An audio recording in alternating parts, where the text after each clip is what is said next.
포스트 코로나 뉴노멀 시대에 그 정신건강복지 정책의 어떤 방향, 새로운 방향이 있느냐, 어떤 그 정책은 어떤 것이냐, 그런 것이 있고요. 또 하나는 이제 어떻게 지원을 할 거냐, 또 그런 지원 계획이 좀 세워져 있느냐 하는 것이고요.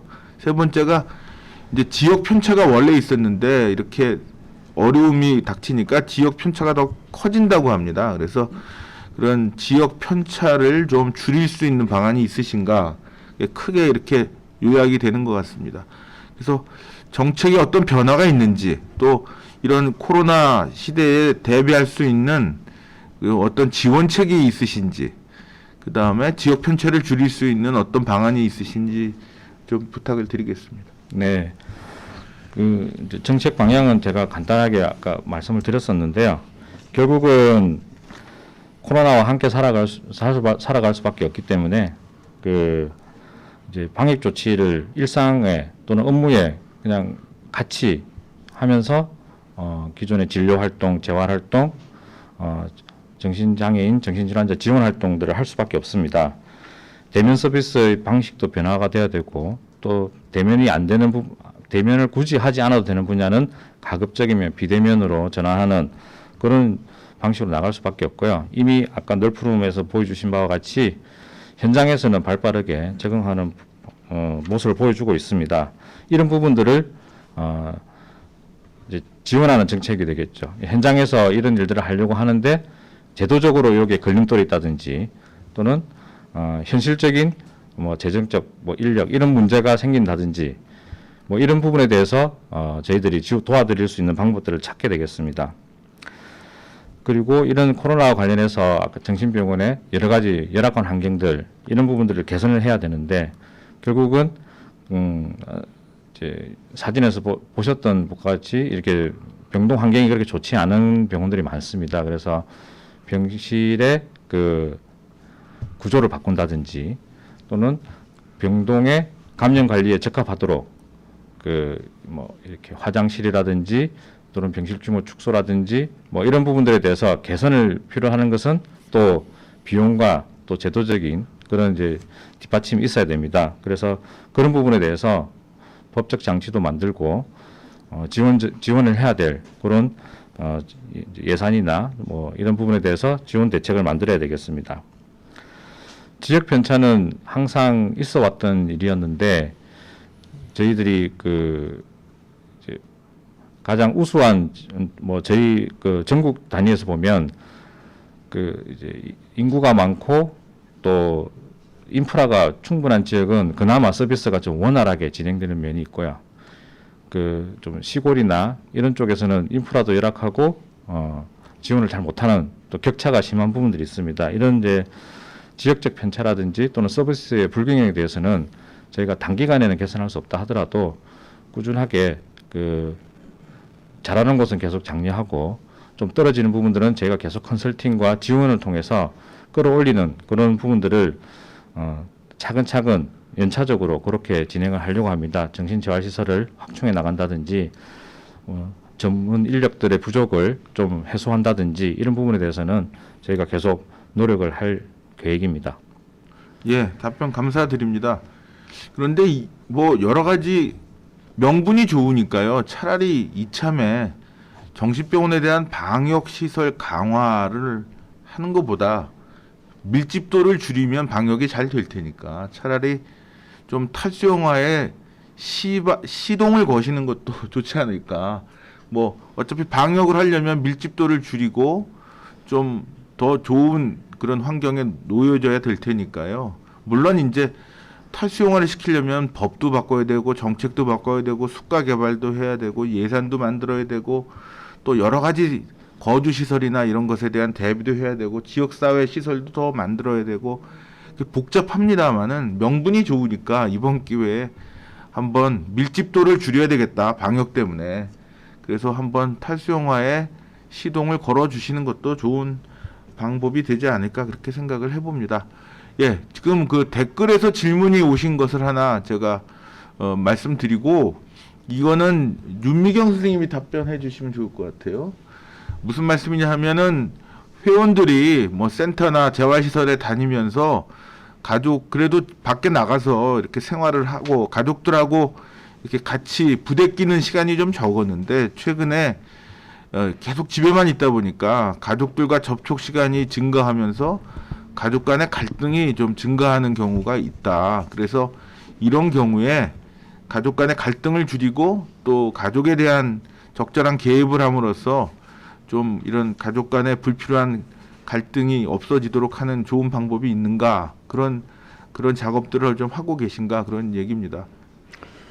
네, 일단 저희 이제 경기도 사례긴 한데요. 경기도에 이제 31개 정신건강복지센터 가족 대표단이 있습니다.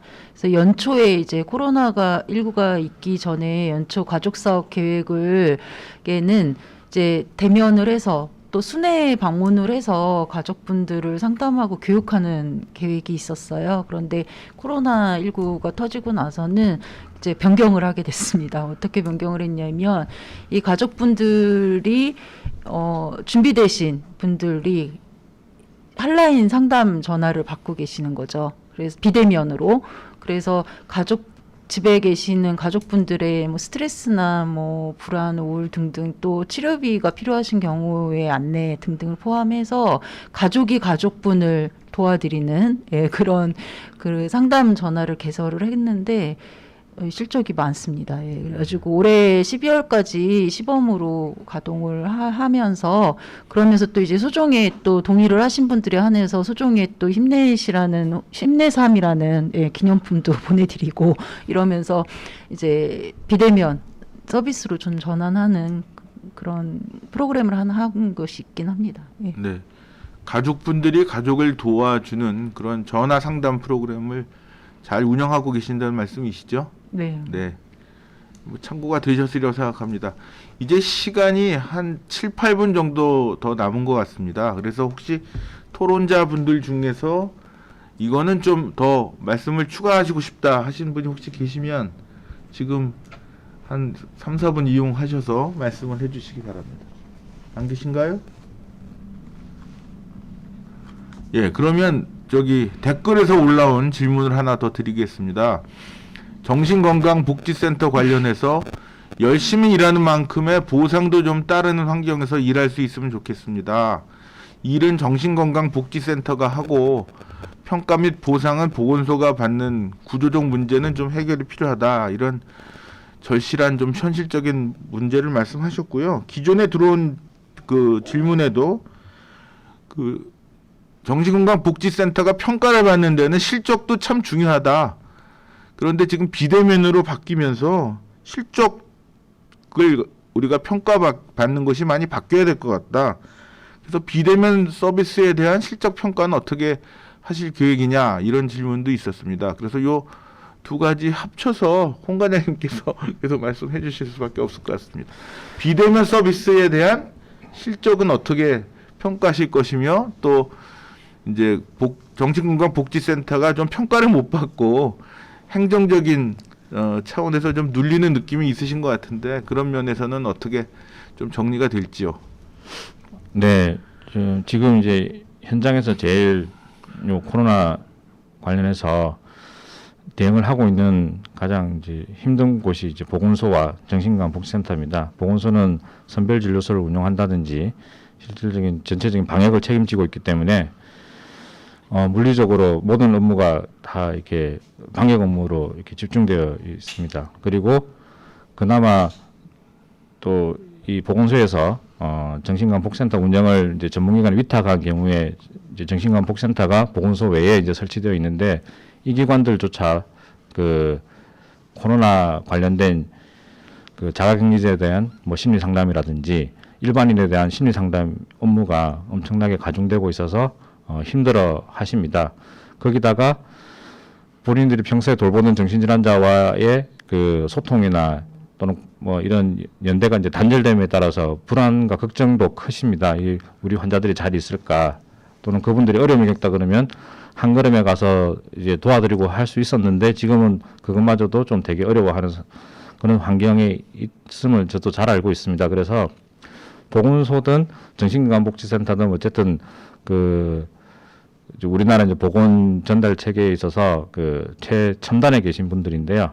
이분들에 대해서 저희들이 그 이제 평가를 어쨌든 국가 사업을 하게 되면 뭐 어쩔 수 없이 시험 치듯이 평가를 받을 수밖에 없습니다. 그래서 평가를 하게 되는데 그 부분에 대해서는 보건소라든지 저희 정신건복센터에 대한 평가 체계를 뭐 지금 그 이제 유예를 하고 또는 평가 방식을 바꾸고 하는 그런 식으로 이제 대응을 하고 있습니다. 현장 업무에 대응하다 보면 기존에 하던 업무들이 많이 변화가 있거든요. 그래서 평가에 대한 부담을 가능하면 안 드리도록 그렇게 하려고 하고 있고요. 그런 부분도 이제 지자체마다 조금 사정이 달라서 저희들은 이제 그렇게 입장을 가지고 있는데 지자체마다 이제 위탁기관에 대한 또 평가를 하다 보니까 보건소가 이제 정신건강복지센터의 또 실적이나 이런 걸 요구하실 수도 있을 것 같습니다.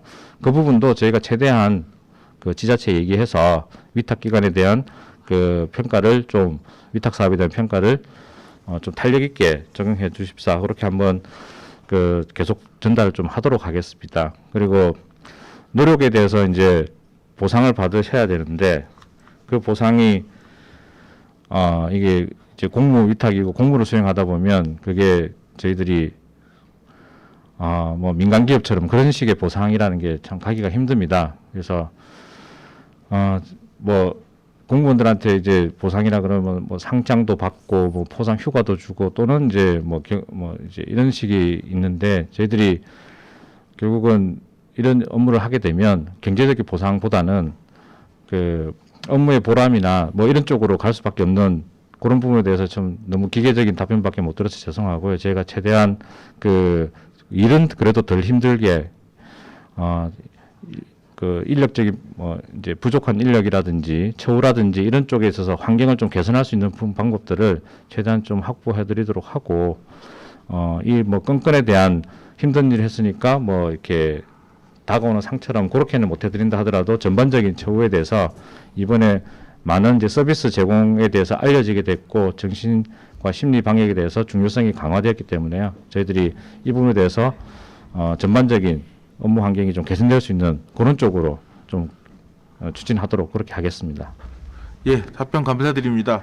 아마 특수 상황이니만큼 올해의 평가는 좀 유예하고 좀 새로운 기준으로 평가는 하실 것 같고요. 아마 올해만큼은 그냥 창의적인 여러 가지 방법을 생각하셔서 그 서비스 비대면 서비스 개발을 열심히 해주시고 평가는 그래도 예년만큼 크게 신경은 안 쓰셔도 될 것 같은 그런 과장님 말씀 들어보니까 그런 생각이 듭니다.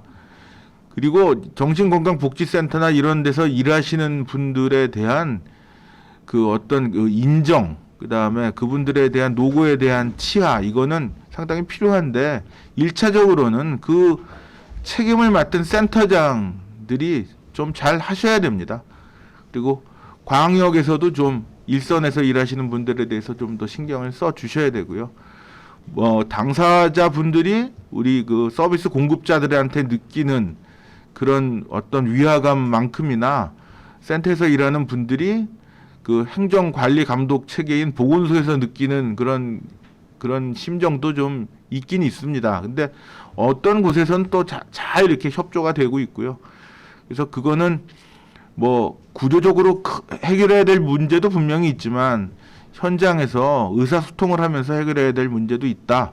그렇게 생각이 듭니다. 응급체계 관련해서 많은 그 댓글이 있으셨는데 응급체계에 대해서는 지금 보건복지부도 좀 걱정을 많이 하고 준비 중에 계신 걸로 알고 있고요. 또 오늘 발표를 잘 해주셨기 때문에 그런 발표에 좀 가늠하겠습니다. 그 지역사회에 정신장애인이 갈 곳이 없어서 정신장애 복지관을 따로 만들자 이런 말씀이 있었는데 글쎄요, 더불어 살기 위해서는 그냥 그 장애인 복지관 뭐 시설 이런 것들을 좀 같이 사용하는 것이 어쩌면 더 그 맞을지도 모릅니다. 장애인 복지관 따로 만들면 장애인 복지관이 또 하나의 그 혐오 시설이 될 수도 있고요.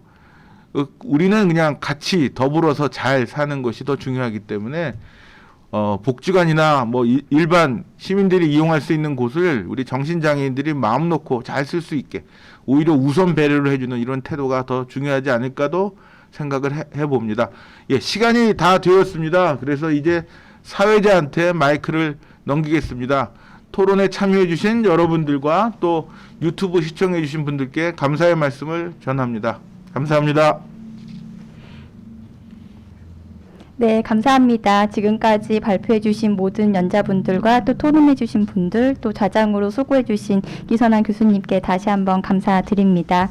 코로나19로 인해 정신건강에 대한 관심이 높아지고 있는 만큼 이번 포럼이 정신건강 거버넌스와 지역 서비스 체계가 강화되는 계기가 되기를 바랍니다. 그럼 지금 코로나19 팬데믹 이후 뉴노멀 정신건강복지 거버넌스 강화 방안이라는 주제로 진행되었던 정신건강 정책 포럼의 모든 순서를 마치도록 하겠습니다. 모두 수고하셨습니다. 감사합니다.